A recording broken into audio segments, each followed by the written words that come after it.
Hello everyone, welcome to our channel simply unique. आप सभी का बहुत बहुत बहुत स्वागत है आपके अपने चैनल सिंपली यूनिक में। भगवत गीता चल रही है, सीरीज़ अध्याय 2 चल रहा है और श्लोक हम 30 पे आ गए हैं और अपना बेस्ट देने की कोशिश कर रही हूँ। आई होप आप सभी को समझ में आ रहा होगा, आप पसंद कर रहे हो और आप लोग लाइक भी करते हो, कमेंट भी करते हो, सॉरी कमेंट कह रही थी, कमेंट्स भी करते हो और सराहते हो, मेरे काम को अप्रिशिएट करते हो। यही मेरा रिवॉर्ड है, मेरे को पीस ऑफ माइंड देते हो। So thank you so much इसके लिए। आप सबका अप्रिसिएशन है, दिल से ग्रेटिट्यूड है। I am grateful for it और I am grateful for YouTube channel also, जो हमें स्किल को हमारे तरीके से प्रोवाइड करने का एक प्लेटफॉर्म देता है। सो चलिए देरी ना करते हुए स्टार्ट करते हैं अध्याय 2 का। देही अध्याय 2 का श्लोक 30वां। देही नित्यम मव धयोऽयं देहे सर्वस्य भारत तस्मात् सर्वाणि भूतानि न तव शोचि तुम हर्षि। हे भरतवंशी, शरीर में रहने वाले देही का कभी भी वध नहीं किया जा सकता, अतः तुम्हें किसी भी जीव के लिए शोक करने की आवश्यकता नहीं है। तात्पर्य, अब भगवान अविकारी आत्मा विषयक अपना उपदेश समाप्त कर रहे हैं। अमर आत्मा का अनेक प्रकार से वर्णन करते हुए भगवान कृष्ण ने आत्मा को अमर तथा शरीर को नाशवान सिद्ध किया है। अतः क्षत्रिय होने के नाते अर्जुन को इस भय से कि युद्ध में उसके पितामह भीष्म तथा गुरु द्रोण मर जाएंगे, अपने कर्तव्य से विमुख नहीं होना चाहिए। कृष्ण को प्रमाण मानकर भौतिक देह से भिन्न आत्मा का पृथक अस्तित्व स्वीकार करना ही होगा। मतलब कृष्ण को प्रमाण मानकर, मतलब उनको अपना अल्टीमेट ट्रुथ मानकर कि कृष्ण है, सब कुछ है, वो देख लेंगे। भौतिक देह से भिन्न आत्मा का पृथक अस्तित्व, मतलब भौतिक अलग है और हमारी आत्मा अलग है। ये देह, ये आत्मा की ड्रेस है, ठीक है। अस्तित्व स्वीकार करना ही होगा, मतलब ये स्वीकार करना होगा कि ये शरीर मैं नहीं हूँ, इसके अंदर जो बैठा है वो मैं हूँ, ठीक है। यह नहीं कि आत्मा जैसी कोई वस्तु नहीं है या कि जीव के लक्षण रसायनों की अंतःक्रिया के फलस्वरूप एक विशेष अवस्था में प्रकट होते हैं। यद्यपि आत्मा अमर है, किंतु इससे हिंसा को प्रोत्साहन नहीं किया जाता। ऐसे नहीं है कि भगवान कृष्ण ने युद्ध करने के लिए अर्जुन को कहा तो आप सब भी ऐसे निकल गए बंदूक चाकू लेके। नहीं, इसमें हिंसा का प्रोत्साहन नहीं किया गया। वहाँ धर्म के लिए लड़ा जाने वाला युद्ध था और कृष्ण खुद कह रहे थे कि आपको लड़ना है। आपके सामने आपकी अंतरात्मा है, जो आपकी अंतरात्मा कहती है वो करना चाहिए। आपकी अंतरात्मा कभी गलत करने के लिए कहती ही नहीं है, ठीक है। ऐसी कृष्ण की जो अर्जुन के अंदर परमात्मा अंश थे, वो उसे युद्ध करने के लिए ललकार रहे थे कि, और जब वो कह रहे थे कि जब मैं कह रहा हूँ कि ये तुम करो तो उसमें कुछ भी गलत नहीं है, क्योंकि आप किसी को वो भगवान के कहने से मार रहे हो। मतलब ऐसी बॉर्डर पे जो सोल्जर्स होते हैं, सिपाही होते हैं, वो भगवान के नक्शे कदम पे चल के उनके ऑर्डर को फॉलो करके सामने वाले को, आतंकवादियों को मारते हैं। तो वो अपना धर्म कर रहे हैं, धर्म से हो गया वो, ठीक है। और ऐसे नहीं, आप किसी को भी नॉर्मल पर्सन है और आपने कोई शिक्षा दीक्षा नहीं ली, उसकी ट्रेनिंग नहीं ली और आप ऐसे निकल गए अपने कुछ भी करने के लिए, तो वो हिंसा हो गई। तो हिंसा का भगवान बहुत बुरा परिणाम देते हैं। ये कर्म आप गलत, अपने कर्मों का जो सबका लेखा जोखा है वो अपने देखिए, चेक करते रहिए कि आप अपने कर्म कैसे बना रहे हैं। बॉर्डर पे सिपाही बंदूक लेके चलेगा, उसका अपना कर्म है, और आप अपने घर में नॉर्मल पर्सन होके आप अपने दिमाग से किसकी सेवा कर रहे हैं, किससे अच्छा बोल रहे हैं, किससे प्यार से बोल रहे हैं, कैसे प्यार से रह रहे हैं, कैसे प्यार से कितना धन्यवाद कर रहे हैं जो आपको जीवन में मिला हुआ है, ये आपका कर्म है, ठीक है। अगर आप नॉर्मल पर्सन हैं, गृहस्थ जीवन में हैं तो, और आपका कोई प्रोफेशन है जिसमें आपको काम करना है, वो किस इंटेंशन से कर रहे हैं, ये आपका धर्म हो गया। और इस धर्म सबके अपने पर्सनल होते हैं, ठीक है। फिर भी युद्ध के समय हिंसा का निषेध नहीं किया जाता, क्योंकि देखिए युद्ध होता है, उसमें हिंसा होनी है, मारना काटना पीटना सब कुछ होना है, लेकिन जहाँ युद्ध की बात आ जाती है तो अपना बेस्ट देना चाहिए। एग्ज़ाम में स्टूडेंट्स के एग्ज़ाम होते हैं, वो एक उनके फाइट की तरह ही होती है, अपना बेस्ट देना चाहिए। बिल्कुल वहाँ पर कट थ्रू कंपटीशन होता है, तो अपना बेस्ट देना चाहिए। अपनी मतलब उसको अपने अंदर की शक्ति को, अपने आप को पॉजिटिव रखकर और अपनी पावर को समझ के, अपने आप पे विश्वास करके आपको मैदान में खड़े उतरना है। फिर वहाँ पर आपको लोगों को छांटना, किसी को हराना होता है। बिल्कुल, आपको पेपर देने होते हैं, एग्ज़ाम देना होता है और आपको लोगों को हराना होता है। तो वो क्या हो गया, वो हिंसा नहीं, वो अधर्म नहीं हुआ, वो धर्म हुआ, ठीक है। आप प्रोटोकॉल यूज़ करते हुए, आप रूल्स फॉलो करते हुए उसमें आगे बढ़े हैं, ठीक है। निषेध नहीं किया जाता, क्योंकि तब इसकी आवश्यकता रहती है। इसलिए युद्ध में भी जब युद्ध करेंगे तो मार कर तलवार भाले सब चलेंगे, तीर चलेंगे, कमान चलेंगे, सब चलेंगे और लोग घायल भी होंगे, तो वो अधर्म नहीं है, क्योंकि आप कहाँ खड़े हो आपको पता है।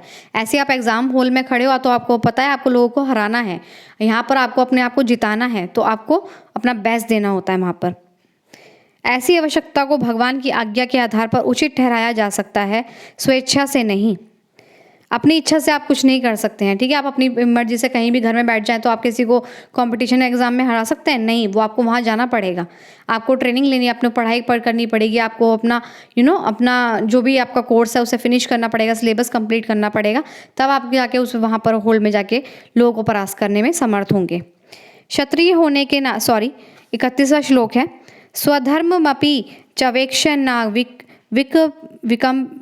विकमिप पितु मर्हसि धर्मयाधि युद्धाश्चर्यो अयंत क्षत्रियस्य न विगते। क्षत्रिय होने के नाते अपने विशिष्ट धर्म का विचार करते हुए तुम्हें जानना चाहिए कि धर्म के लिए युद्ध करने से बढ़कर तुम्हारे लिए अन्य कोई कार्य नहीं, अतः तुम्हें संकोच करने की कोई आवश्यकता नहीं है।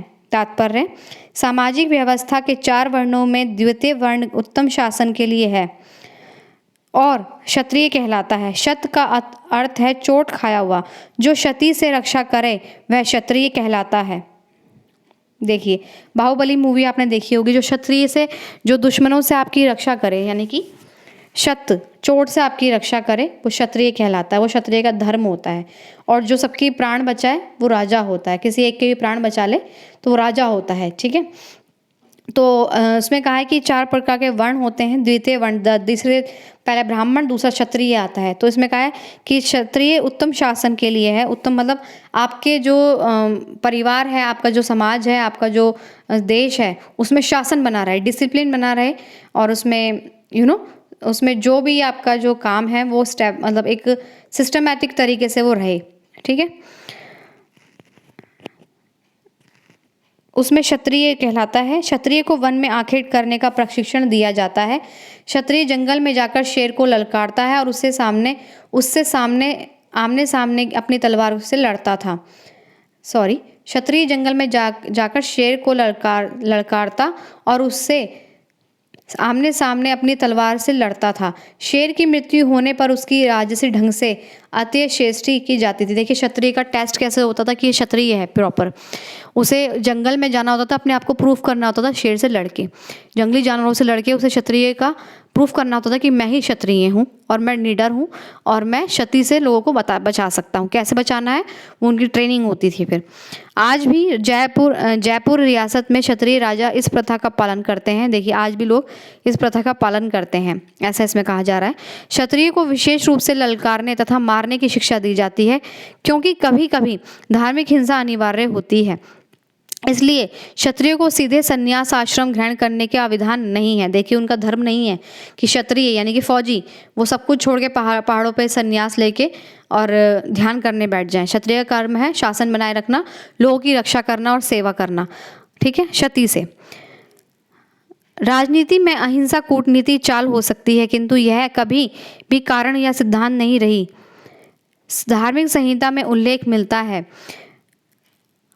युद्ध में विरोधी ईर्ष्यालु राजा से संघर्ष करते हुए मरने वाले राजा या क्षत्रिय को मृत्यु के अंततर वे ही उच्च लोक प्राप्त होते हैं जिनकी प्राप्ति यज्ञाग्नि में मारे गए पशुओं को होती है।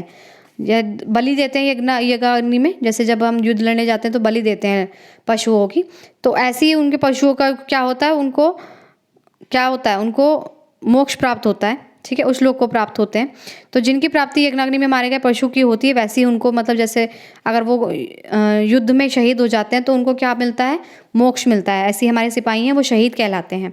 अतः धर्म के लिए युद्ध भूमि में वध करना तथा याज्ञिक अग्नि के लिए पशुओं का वध करना हिंसा कार्य नहीं माना जाता, क्योंकि इसमें निहित धर्म के कारण प्रत्येक व्यक्ति को लाभ पहुंचता है और यज्ञ में बलि दिए गए पशु को एक स्वरूप से दूसरे में बिना विकास प्रकृति के ही तुरंत मनुष्य का शरीर प्राप्त हो जाता है। देखिए, उनका यानी कि उनका प्रमोशन कह लीजिए, अपग्रेडेशन कह लीजिए, मतलब जो पशु होते हैं अगर वो किसी शुभ कार्य में बलि के दिए जाते हैं, तो इसमें लिखा है कि उन्हें मनुष्य योनि प्राप्त होती है, मतलब मनुष्य का शरीर मिलता है, क्योंकि उनका जो शरीर था पशु रूप में वो किसी शुभ कार्य में लगाया गया है। ठीक है।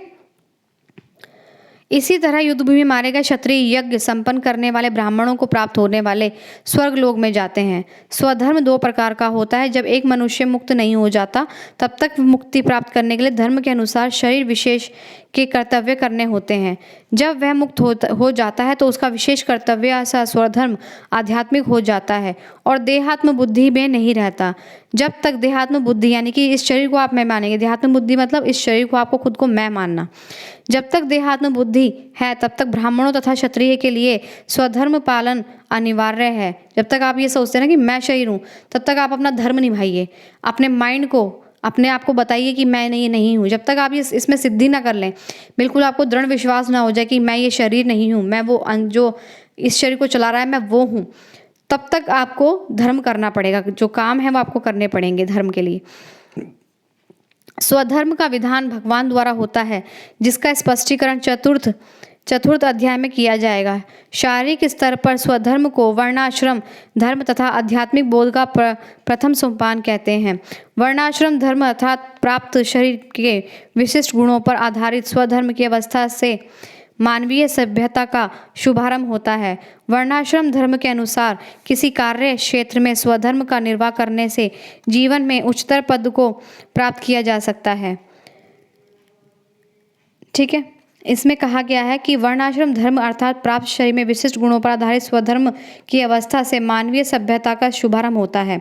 वर्णाश्रम धर्म के अनुसार किसी कार्य क्षेत्र में स्वधर्म का निर्वाह करने से जीवन में उच्चतर पद को प्राप्त किया जा सकता है। अगर आप अपने धर्म से चलते हैं ना हम लोग, तो फिर हमें उच्चतर धर्म पद प्राप्त होता है, यानी कि जो युद्ध में मारा गया तो वो शहीद कहलाता है, फिर वो स्वर्ग लोक को जाता है। ठीक है। और अपने धर्म करते करते मतलब जो वीर गति को प्राप्त होता है, फिर वो क्या होता है, वो अमर हो जाता है। ठीक है। So I hope you all are like it. Thank you so much.